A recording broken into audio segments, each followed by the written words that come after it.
Jung vient de dire qu'un jour, il est sorti du brouillard et il a compris qu'il était, qu'il existait. Mais à cet instant, il a aussi su que son moi n'était pas tout à fait assuré. Nous savons en effet qu'il avait des émotions puissantes, des rêves troublants, impressionnants. Il se sentait double. Pour une part, dans un monde clair où il s'orientait bien, mais d'autre part, montaient en lui des images, des rêves, des impulsions, des peurs. Et d'une façon tout à fait naturelle, spontanée, il éprouvait aussi sa mère comme double, pour une part claire, douce, et puis soudainement dangereuse, violente et sombre, comme la forêt qui entourait la maison paternelle à Laufen, près de Bâle.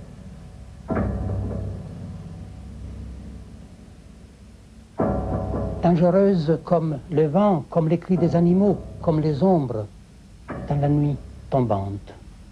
En somme, sa mère, avec ses grondements soudains, qui faisaient trembler sa personnalité naissante et la faisaient tomber dans les obscurités de la peur de ne plus exister, était la nuit comme la forêt, l'expérience concrète et extérieure qui faisait écho à l'expérience intérieure de ses impulsions soudaines, de ses craintes et de ses pensées qui montaient en lui, qui montaient d'où justement d'une partie de lui-même pas assurée, peu claire, sombre, peu connue, inconnue même, inconsciente. We lived in the country and I had no brother and no sister. My sister was born very much later when I was 9 years old. And so I was used to be alone, but I missed it. I missed company. And in school it was wonderful to have company. But soon, you know, in a country school, naturally, I was far ahead. And then I began to be bored. What sort of religious upbringing did your father give you? Oh, we were Swiss Reformed. And did he make you attend church regularly? Oh, well, that was quite natural. Yes. Everybody went to church on Sunday. And did you believe in God? Oh, yes. Do you now believe in God? Now? Difficult to answer. I know. I don't need to believe. I know.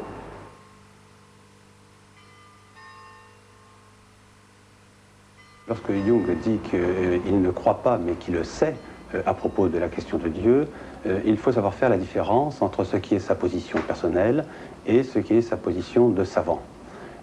En tant que savant, il a toujours dit que, évidemment, il ne pouvait se fonder que sur des faits et donc sur ce qu'il rencontrait dans sa pratique, et en particulier dans sa pratique psychologique et clinique.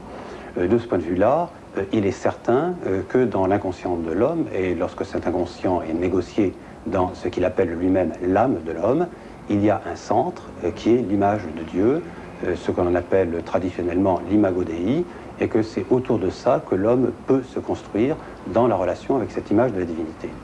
Mais par ailleurs, Jung a toujours dit, d'un point de vue personnel, qu'il ne pouvait pas, ce qui poursuit sa position de savant, qu'il ne pouvait pas se contenter de la simple croyance, comme il l'avait vu par exemple chez son père, qui croyait sans comprendre quoi que ce soit à ce à quoi il croyait, mais qu'il avait besoin réellement d'avoir des raisons de croire à quelque chose. Et de ce point de vue-là, il retrouve sans aucun doute l'une des intuitions gnostiques les plus profondes, si l'on prend bien entendu ce mot de gnose à son sens réel, c'est-à-dire celui de connaissance, c'est qu'il ne peut pas croire, lui, personnellement en Dieu, s'il n'a pas une connaissance qu'il arrivait à acquérir de cette divinité dans son expérience personnelle. Et donc, de ce point de vue-là, effectivement, il est au-delà même de la croyance, il y a une connaissance qu'il a éprouvée à l'intérieur même de sa vie.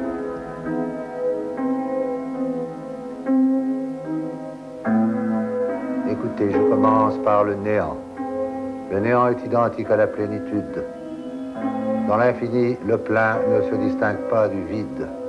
Le néant est vide et plein. Vous pouvez tout aussi bien dire autre chose du néant. Par exemple qu'il est blanc ou noir, ou qu'il n'existe pas, ou bien qu'il existe. Un infini éternel n'a pas de qualité, car il a toutes les qualités. Le néant ou la plénitude, nous l'appelons le plérum. En lui, la pensée et l'existence cessent, car l'éternel et l'infini n'ont pas de qualité.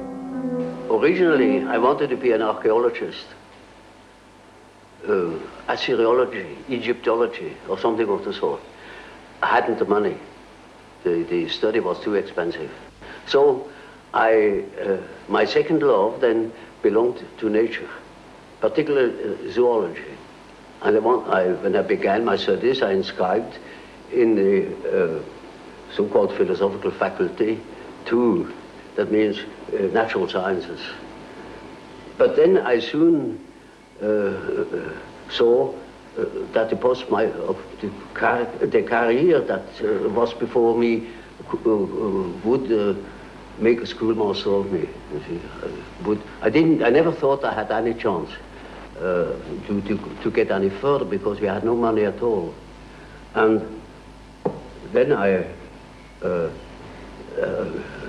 saw that didn't suit my expectations. You know, I didn't want to become a schoolmaster.